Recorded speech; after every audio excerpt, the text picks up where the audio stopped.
This show is sponsored by BetterHelp Online Therapy. Being your best self feels good for your loved ones and for you. Visit betterhelp.com/super and get back to being you. Hey brother! Me oh my, you guys, a brand new Doctor Strange and the Multiverse of Madness trailer dropped this past weekend during the big game.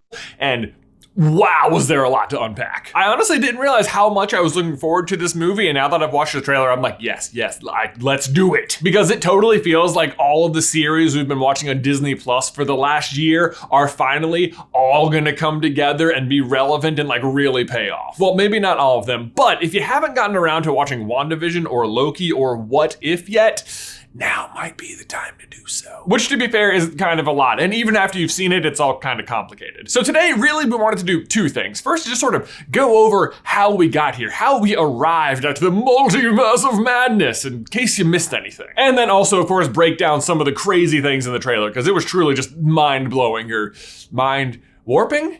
Mind-acid tripping? I don't know. Doctor Strange is weird. Let's do this.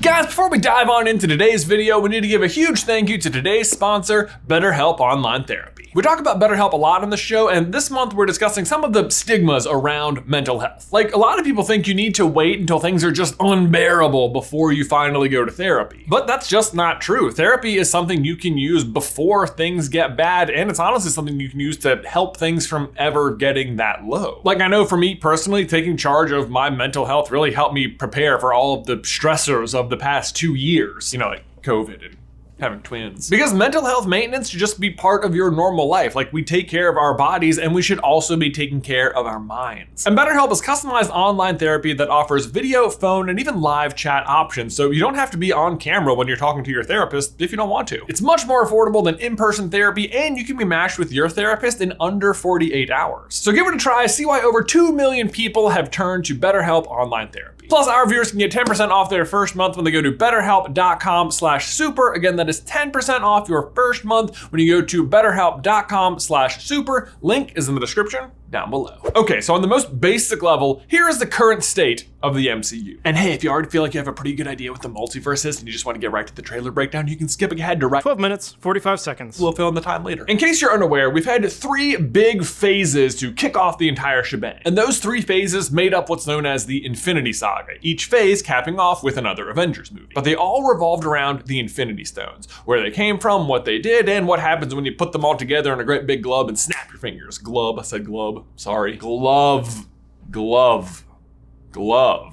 Well, I said it ended with an Avengers movie. I guess the real epilogue is Spider-Man Far From Home. But since then, Marvel has launched Phase 4, which thus far has all revolved around this idea of the multiverse. And the multiverse is admittedly complicated, but also fascinating because it opens thousands of doors and it feels like there are endless possibilities. And part of what makes the multiverse conversation so much fun is everything that already exists inside the MCU. The stories and characters we already know and love with the potential brand new twist. Take, for example, the evil Doctor Strange we saw in What If, or the 50 different versions of Loki we saw in Loki. So let's set the stage for the multiverse in the MCU right now. Thus far, we've really had 4 big shows or movies that have revolved around it. First was WandaVision, where Wanda got these brand new reality warping powers and you just didn't know what was allowed and what was possible. You just never knew who was allowed to show up. Are they going to introduce the X-Men or the Fantastic Four coming? Like, what's possible? Then was Loki, which offered us the peek behind the curtain, if you will. We kind of got to see the code, how everything is kept in order. It explored the concept of time maintenance and maintaining one primary timeline. And what happens if you pull out, or I guess murder, the linchpin and just let the timelines run wild. Loki was honestly a totally wacky ride, but really the important takeaway from the show is that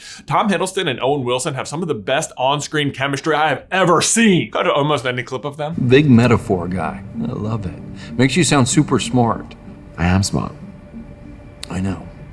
Okay. But also actually the really important thing they introduced, and this is very relevant for the new Doctor Strange movie, is the concept of variants, which are different versions of the same character from alternate timelines. Which leads us to the next show, What If? A show that explores the question, what if a tiny decision was made differently inside the MCU? and things went different. And basically each tiny decision that went different causes a new branch to occur in the timeline. So really it's yet another way to create another alternate version of a character. Although really, if you think about it, all the characters from that show are just variants, and this show gave some backstory to some of them. And then lastly, we have Spider-Man No Way Home, where they finally just go whole hog. Peter and Doctor Strange tear literal holes in the universe and build bridges from the in-universe MCU stuff to the out-of-universe Marvel properties. And this is where the stuff happening in-universe sort of takes a step back, and you have to look at what's happening like here in the real world to understand a little more about what's happening on screen. Because like a super casual Marvel viewer might not realize that the MCU exists in a different universe from, say, the X-Men movies, which exist in a different universe from the Fantastic Four movies, which all just dates back to when superhero movies were really popular but didn't have a gigantic through line tying them all together. Or, as we like to call it,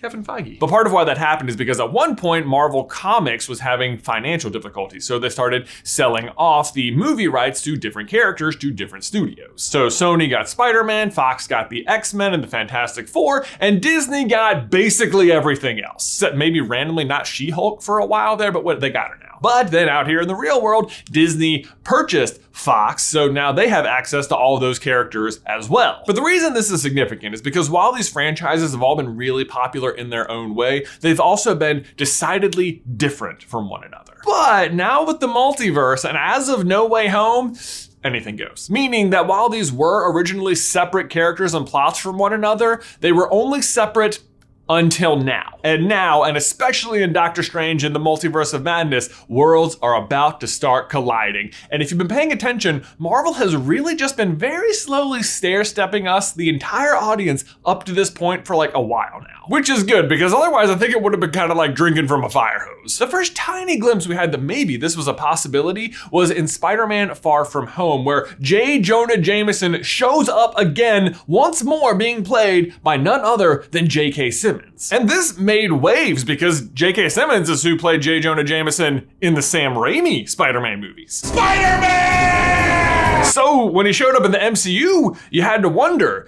did they just decide no one could possibly play this better and everyone would love it, so yeah, just bring him back?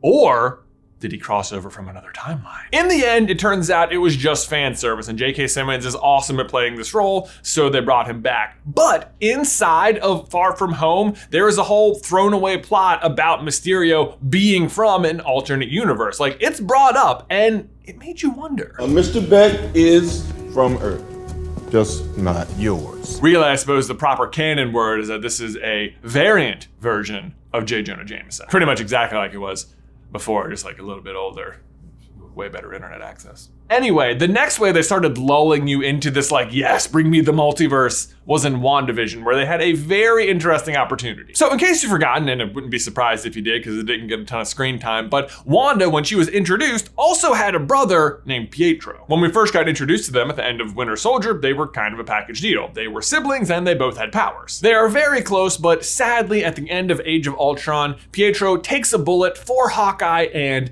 dies. You didn't see that coming. However, out here in the real world, due to some odd legalese about Scarlet Witch and Quicksilver existing as both members of the Avengers and the X-Men at different times, both studios were allowed to create versions of these characters. And as such, the X-Men universe also had a different actor playing Quicksilver, this time played by Evan Jacobs. Unfortunately, Jay refers to the actor playing Pietro as Evan Jacobs, when in fact his name is Evan Peters. Please be advised, their mistake remains through the runtime of this video. And this is really no big deal until WandaVision happened, where Wanda is suddenly struggling to remember the details from her life and is seemingly able to just create anything she wants around her, just in complete control of her reality. Or maybe not completely not in control of the, you know what I mean. But the point is, eventually she remembers she had a brother and he shows up at her house, but it's not the brother from the MCU, it's the Evan Jacobs version of Pietro. Thus ensued the wildest week of theory crafting the internet has ever seen, where for a brief spell, we were all desperately wondering like, okay, can Wanda maybe not bring someone back from the dead? But if not, can she just like pull another version of the same person over from another universe? Like that has to be what she did, right? Why else would they cast Evan Jacobs? Because Evan Jacobs is in fact not an actor. Well, I'll tell you, it was all a red herring. That's not what happened at all. It was just her next door neighbor who Agnes had like bewitched to pretend to be Pietro, and Wanda just went with it. Ralph! Ralph. It honestly felt like the studio was just messing with us. Well, it doesn't even feel that way. They were messing with us. They knew what they were doing. Like, even though Evan Jacobs is playing Pietro again, it was not this Pietro, or even this Pietro. In fact, he wasn't even. He was playing Ralph. It was honestly kind of disappointing, but my hope is that there's going to be a greater payoff at some point. Please. Captain say Avengers Assemble until like 26 movies in, so I can wait. Assemble.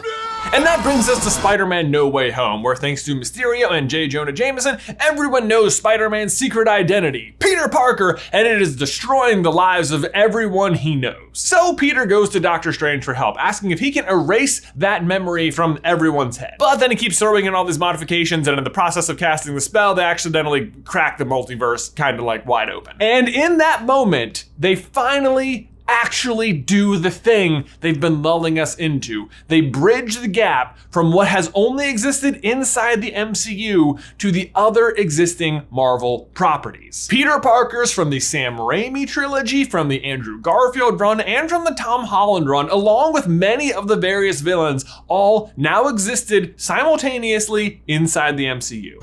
Hello, Peter. And this time, they're not variants. They are playing the actual characters. Those characters themselves are now in the MCU. The crossover is officially official, which brings us to now, where anything is allowed. Which means all those various timelines we saw in What If are actual now possible characters they could literally draw from to bring into the main MCU timeline. In particular, the Doctor Strange episode of What If stands out because, I mean, we're already seeing evidence of its existence in the Doctor Strange trailers. In the episode, we see Doctor Strange go back in time to see him try and take Christine on a date, but when he does so, she tragically dies in a car accident. This causes him to use the time stone again and again and again to keep retrying the date, but no matter how he does it, no matter how many times he tries, she always dies. Eventually, he is at his wit's end and goes to the far reaches of the knowledge of all time. And while there, reads forbidden information that no one should have access to, and it gives him incredible power. It grants him an ability to do things that shouldn't be allowed to happen. And in doing so, he creates the persona of Dark Strange, a split from Doctor Strange's actual personality and one that is insanely powerful. But despite all this power, in the end, he still ends up alone, completely stranded now inside of his own pocket dimension. Which, dare I say, looks a heck of a lot like all these glowing red orbs Doctor Strange is shoving into this book in the trailer. And we've reached the trailer breakdown. Let's go. Okay, so first of all, since we know Wanda is in play in this movie, that book he's shoving all these possible pocket dimensions into to try and fix whatever he did could very well be the Darkhold, the book Wanda stole from Agnes and was seen studying in the post-credits of WandaVision. Which, if it is, I dare say it's likely not a source of completely benevolent power, which is also to say, I don't think Wanda's gonna be, I think she's probably gonna be pretty villainous in this movie. Okay, maybe villain's a strong word, but in my defense, a highly motivated, super powerful wielder of chaos magic who will not flinch at rule breaking to get her lost sons back doesn't really roll off the tongue. But on that note, we do see in the trailer Wanda confronting another version of herself in what looks to be a recreation of her Westview home. So two possibilities here. One is that the standing Wanda here in the more casual clothes is a form of her grief she has managed to like magically separate from her body, or as ever, it could be a variant version of Wanda. We actually have seen one of these already in What If, although admittedly at that time she was a zombie. So, although on that note, and I don't want to get too complicated here, in the comics, Wanda's what's known as a Nexus being, which is someone who's the same in every single reality. So I don't know if that's at play here. But if it is a variant, then perhaps what we're seeing is that Wanda has crossed into another timeline where she finds a version of her kids living with another version of herself. And she finds that she can't actually take the kids from herself because that would be just as bad. And with that in mind, while I wouldn't put it past Wanda's powers to include just dimension hopping, there is also a character in this movie whose power is literally that. This is going to be Doctor Strange's new buddy, American Chavez. And her power, and I'm not making this up, is to create star-shaped holes in reality that she can use to jump to other realities. And also a whole host of other things.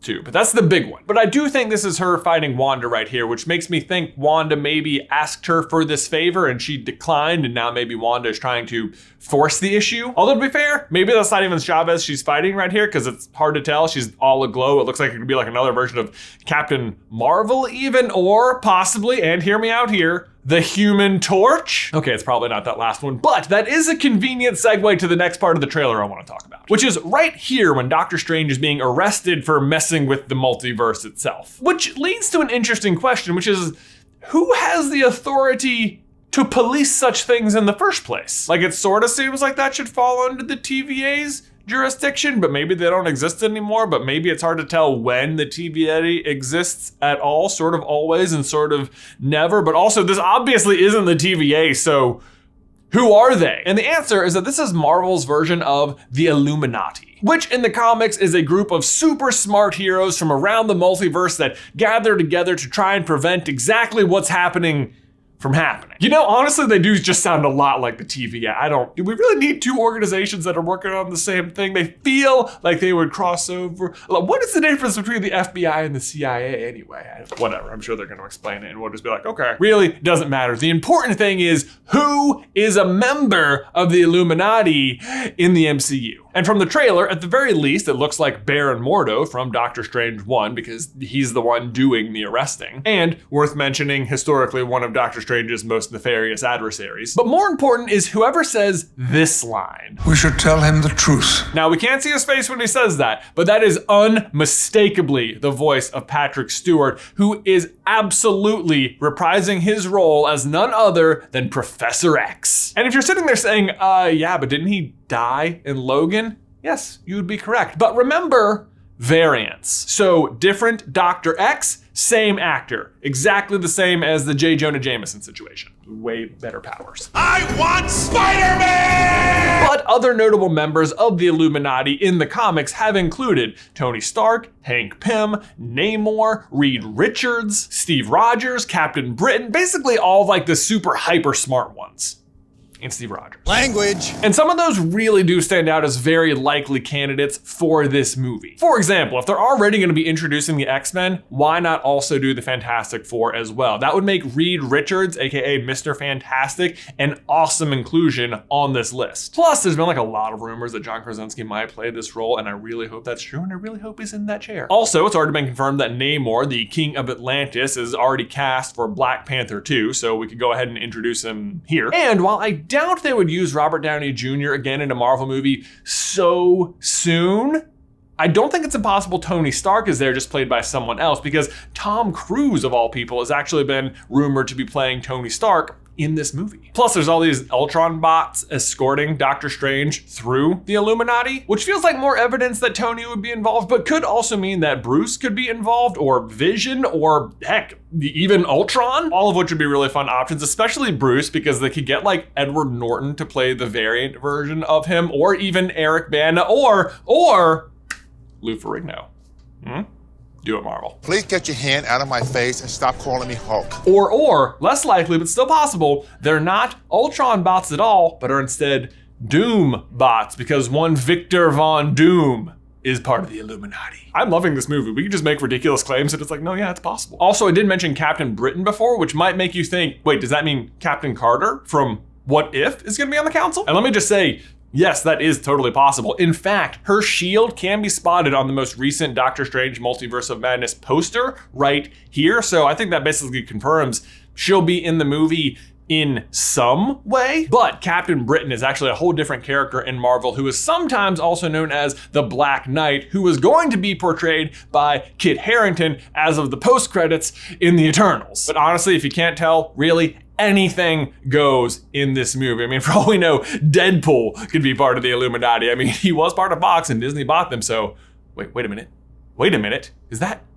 can you zoom in on the poster? Enhance, doodle, no. Okay, you guys, swinging for the fences prediction here. Deadpool makes an extremely brief cameo in the movie, but then in the post-credit scene, he just like lands in the MCU proper, immediately tries to do something inappropriate and gets like filtered out or something, and then addresses through the fourth wall that like, oh no, I'm part of a Disney property now. Something like that. But there you go, guys. That is the multiverse as it stands right now and our trailer breakdown for Doctor Strange in the Multiverse of Madness. I am so excited for this movie. Like, tell me all of your wildest predictions, hopes, and dreams for what cameos will be made in this movie in the towel section down below. Also, homework. If you haven't watched What If yet, it's probably time that you do that. Don't let I just don't like the animation excuse stop you. Just get through it. It's gonna be worth it. But guys, as always, thank you so much for watching today's video. Don't forget to leave a like on it if you haven't already, and subscribe so you don't miss any future Marvel action from us. If you want to see me and Ben rank all the current Marvel movies, you can check out this video right here. It actually has a cool tier list where you can rank them yourselves and then share them with us. But